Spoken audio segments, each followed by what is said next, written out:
Most people move to Thailand for the beaches and the low cost of living, but within 2 years, many realise they've made a massive mistake.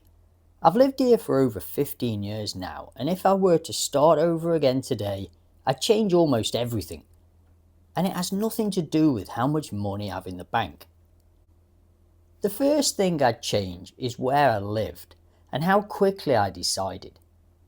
When I first arrived as a teacher, I picked Bangkok because it was practical. It had the jobs, but I eventually realised something I didn't understand then. Thailand isn't one place. Places like Chiang Mai, Phuket, Koh Samui feel like completely different countries.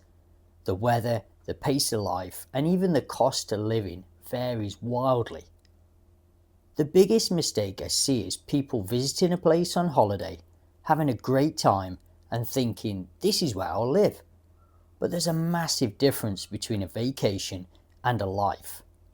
You might move to Phuket for the beaches, only to spend 2 years stuck in tourist traffic. Or you move to rural Isan because it's cheap, then realise you're bored out your brain because you're hours away from a good hospital or an expat community. That's why I always use the Tuesday test. Forget Saturday afternoons by the pool. What is this place like on a rainy Tuesday morning, when you have errands to do and the holiday novelty is worn off? If I were to start again, I'd test 2 or 3 areas for months at a time, long enough to experience the bad weather and the boredom. Because where you live dictates your happiness here. And there's another trap I'd avoid next time, assuming Thailand is as cheap as everyone says it is. Once you've found your location, the next thing I'd change is how I think about money. The biggest misunderstanding about Thailand is the blanket statement, Thailand is cheap. It can be. You can live in rural Isan on very little, and that's a fantastic lifestyle for some. But for others, the lack of Western convenience leads to boredom within weeks. If you want the life most people actually move here for, modern hospitals, international restaurants and easy transport in places like Bangkok or Phuket, you're looking at a completely different cost of living. I wouldn't make the mistake of assuming Thailand is cheap means my life will be cheap. Instead, I'd ask, what kind of life do I actually want? I recently did a video on whether you can live here on $1,500 a month. And while you can make it work, there's a massive gap between making it work and feeling comfortable. Don't build your future around a number you saw in a YouTube title. Build it around your actual lifestyle needs. Then find out what that costs in that specific city you've chosen. And once you have the money figured out, there's one more decision I'd be very careful about making too quickly, and that's buying a home. This is probably my strongest opinion in the whole video. If you're new to Thailand, rent. Do not rush into buying. When you first arrive, you simply don't know enough yet. You don't know the neighbourhoods, you don't know the local quirks, and you probably don't even know what kind of life you actually want here. I rented for 4 years before buying anything. Looking back, those first condos were pretty awful. At the time they seemed fine because they fit my budget. But after living in them, I realised I wanted better facilities and a different vibe. If I had bought one of those first places, I would have been stuck.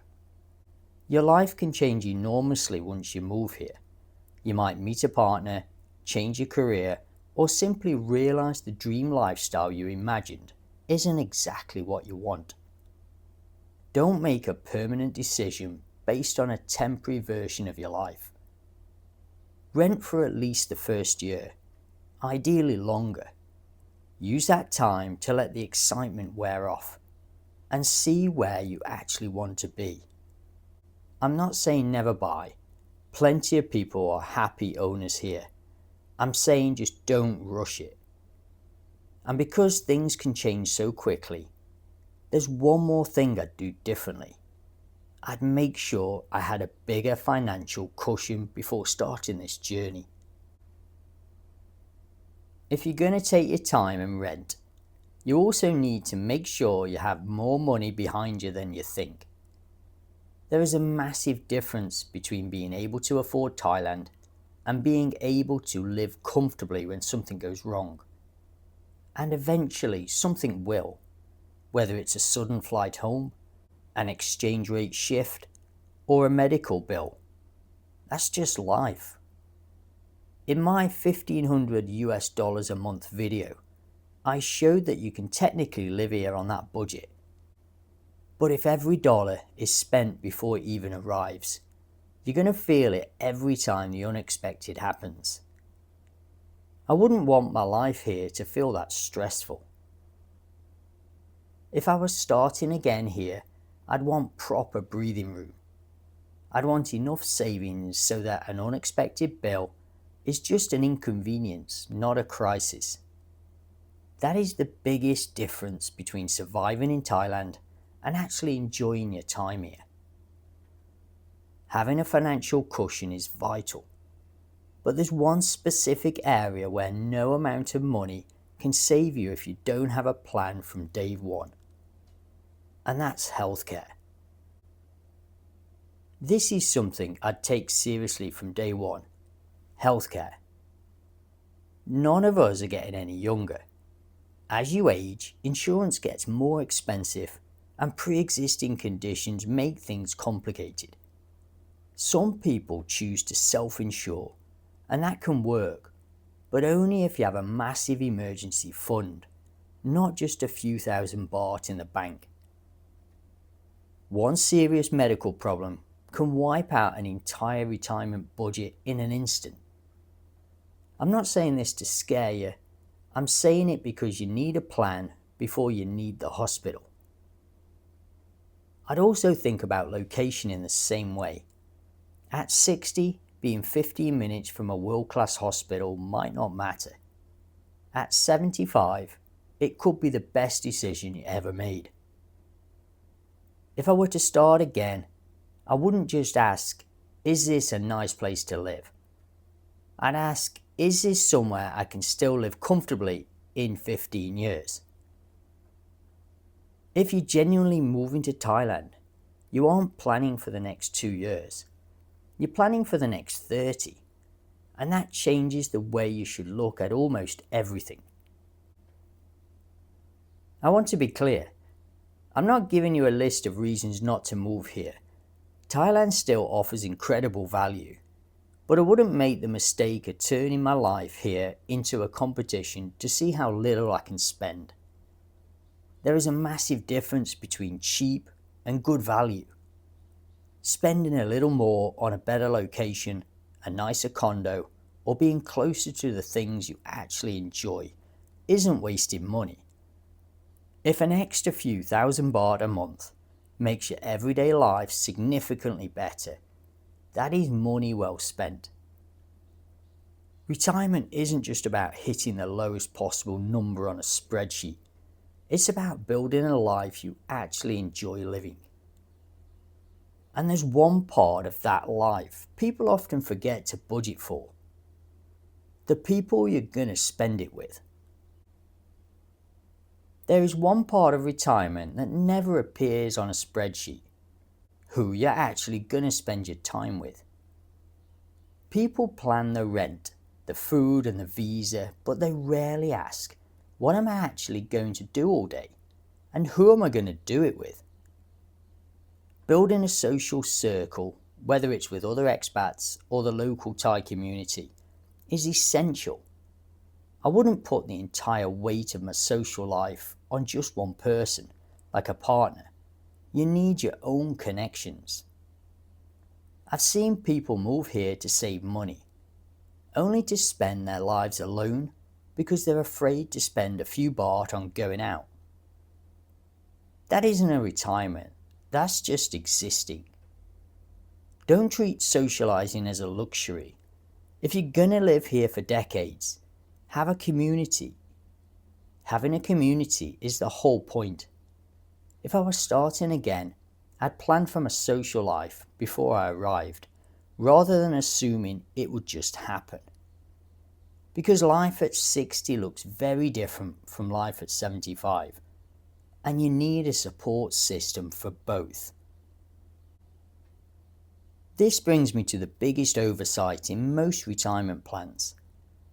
People only plan for the person they are today. If you're 60, you choose what works for a 60-year-old. But a retirement here could last 30 years. Eventually, things like mobility, stairs, the heat, and proximity to groceries start to matter much more.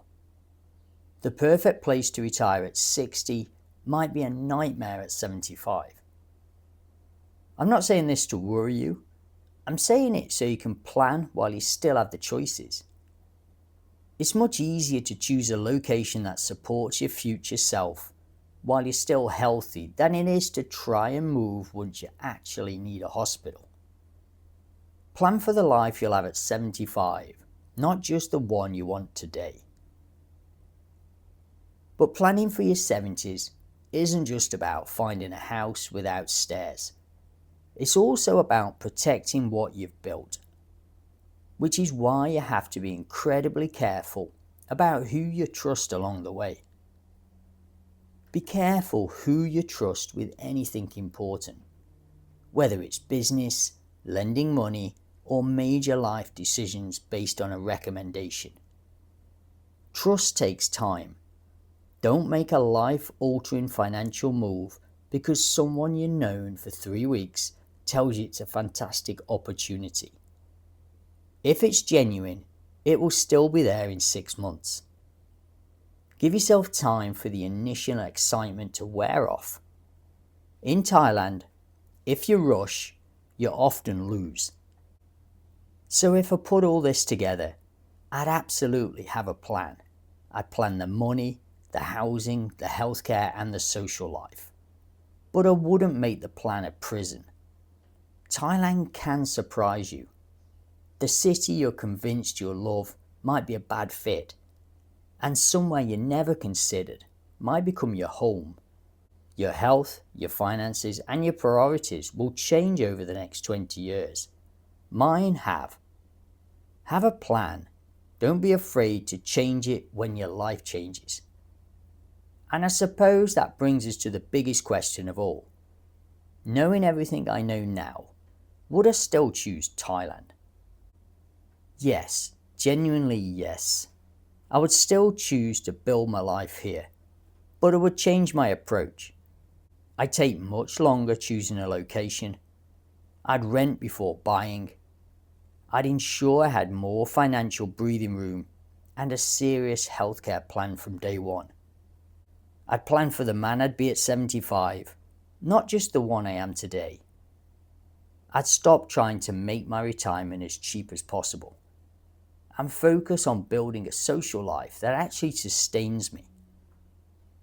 Most importantly, I'd stop assuming someone else's perfect Thailand would be mine. Retirement isn't a competition to find the lowest numbers. It's about building a life you still want to be living 20 years from now. If you can do that, you've got a great chance of a happy life here. And if you want the honest, practical side of Thailand, not just the postcard version, consider subscribing to the channel. It's free here. And I'd love to hear from you. If you were starting your journey over again, what's the one thing you'd do differently? Thanks for watching. Take care of yourselves, and I'll see you on the next one.